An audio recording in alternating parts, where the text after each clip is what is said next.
Rob, I guess first off, give us the health update, man. How's the hand healing up right now? Yeah, the hand's going well. It's healing up nice. No complications thus far. So looking to. Obviously, I can't start the rehab program yet. Still in the bone mend and everything, but we'll see how that goes. Nice. So it sounds like maybe, I mean, you're thinking early next year is the earliest you can fight, probably?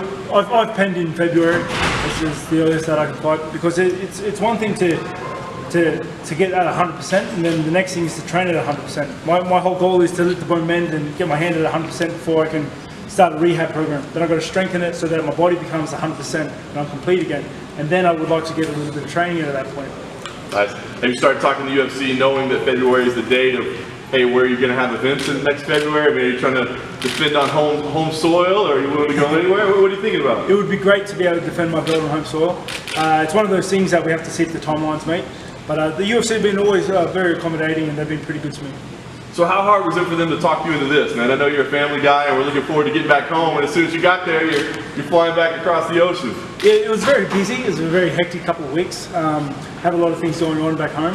But, you know, it's a good time to do it because obviously with my hands the way they are, I'm kind of out of training at the moment anyway. So I'm training a little bit slow at the moment.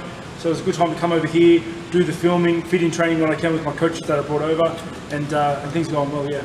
It's work, but is there any part of you that enjoys it? I mean, obviously you went through all this. I mean, is there any part of you that kind of feels like you're giving back or something like that? You know, I'm doing my best. I consider myself, instead of like a coach of the team, I consider myself more of a support role. I remember how hard it was for me to get through it, and I'm just using that experience to try and make it as easy for them, as comfortable for them as possible. How tough is this time for you in Vegas? I mean, have you brought your family over? Are you by yourself? Yeah, I brought my whole family over. So the flight over was an absolute nightmare.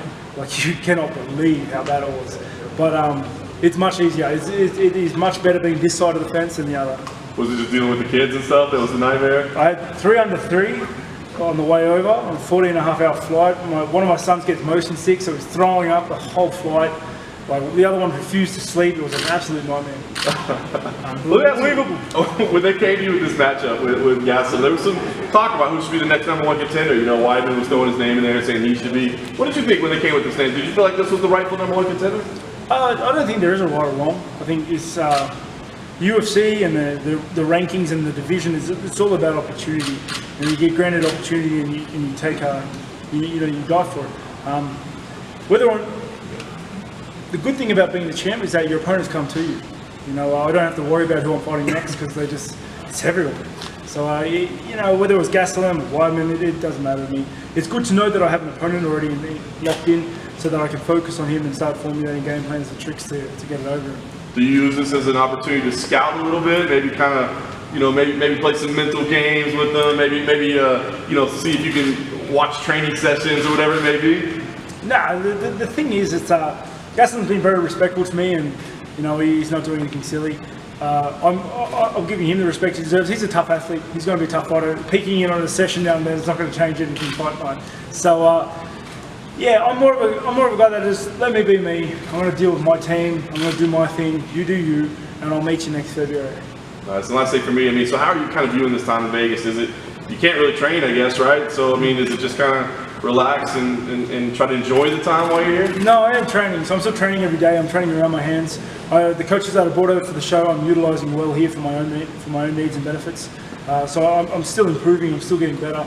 But I think the biggest thing for me now is that I get to experience what it's like to live in Vegas for a little bit. You know, I've got my whole family here. We're kind of living here. We're going to groceries together, and just because I've only ever lived in Australia, so it's important. You know, it's a good change. It's a good change of pace. One thing I can say is that it's too bloody hot here. That's for sure. It's so dry. I don't like leaving the house. How long until you'll be able to punch or spar again?